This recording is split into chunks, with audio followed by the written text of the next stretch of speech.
Hi all. So just a quick video today. We're as usual on the boat. I wasn't planning on making a video this weekend because I'm really busy, but as it turned out, a couple of things have happened. First up, I still don't have the new canopies. As you can see, they're still blue. The new ones should have been fitted yesterday, Friday, and they weren't. So yeah, still don't have new canopies. The trimmers who are doing the retrim for the seats want me to take all the cushions down to them, including this one, this week, so that they can see what work needs doing. Now, you can't really take just this vinyl off because then you just end up with a piece of vinyl and a separate piece of foam.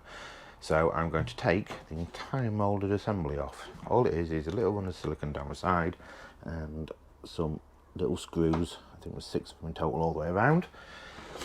Unscrew that hatch door, which is just on with some flatheads there, and then that entire assembly is coming home with me. Hopefully it'll fit in the back of the car. And the third thing is that because of, well, I appear it's chip shortage, the chart plotter I ordered like a month ago is still not here, and we don't know when it's going to be here. So in my lack of patience, because I wanted something, I bought a cheap Samsung tablet off Amazon. Now, it's important to get the one that has a SIM card in it, so because they're the only ones that have the GPS chip. You don't have GPS if you get the Wi-Fi only. So even though there's no SIM card in it, it is a SIM card compatible, but it's connected to the boat Wi-Fi, which is driven by a SIM card anyway, so irrelevant. But it's got GPS, and there you go, £34.99, 35 quid for UK and Europe maps for Navionics on the app. And I have a kind of a budget chart plotter. It's not waterproof like a real one, and it doesn't hook into all the systems, but it'll do. And conveniently, it has a little pen device, so it makes it easier to point and click if you, rather than stabbing if you've got gloves on or something. So yeah, so that's my plan today. There's my chart plotter and everything. I'm just testing it out, making sure it fits and making sure it doesn't bang on anything, which it doesn't, and I can still fit my charging cable in to charge it from my USB slots, which, so I needed 2 hands, which fits in there. Charges off the USB slots there, which I replaced the fag lighter that was there with USB slots. And then yeah, remove that. So that's it. Ever so quick video. Bit of a upset day for me. I was really excited on my way over here, hoping that the new canopies would be here, but you know, never mind. I'm just going to get this moulding out, and I'll give you a quick show what it looks like without it there, and then that'll be it. As I say, ever so quick video this week. Weather's terrible and I'm really busy this weekend, so we're not going out.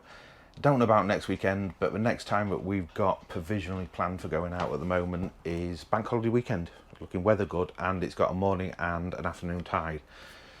So we are hoping, I say hoping, which is the main reason that I bought that, as a secondary backup to manual nav that I'll also do, manual passage plan. We're hoping to go to Brid, so we'll start here. This is us, come all the way down the river. You have to come out through the southern channel down here, then we're going to cross, go between Spurn and this is a wind farm here, so we're going to go straight between there. We're going to follow like 5 or 10, that's another wind farm, 5 or 10 miles off the coast, and we're just going to pop up all the way up, and there's Brid. So hopefully we're going to make it up there on bank holiday weekend, and I've got a route planned Hull to Brid, and I'll do the reverse obviously, and then one to Spurn.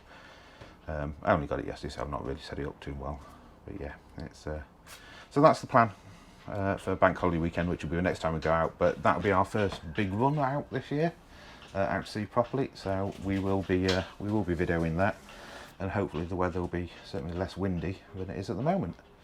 So yeah, take care. I'll be back in a bit to show you the remove seat, and yeah, see you in a bit. And there we go.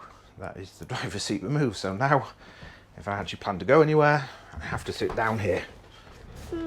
It's a little bit low, but you know, never mind. I stand up most of the time anyway.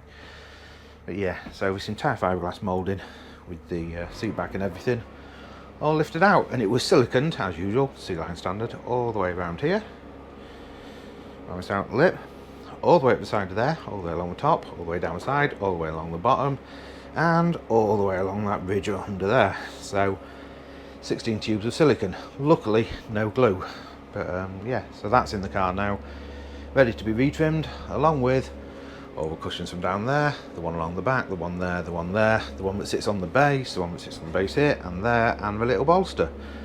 So that's every cushion from the cockpit area now taken off, ready to go to the trimmers. So a few weeks, hopefully, we'll have lovely new cushions, all done in this same material as these side panels. So yeah, and that's it. That's the Sally Jane update for today. Just as a little wide beam cruiser, river cruiser, it's been launched and set free.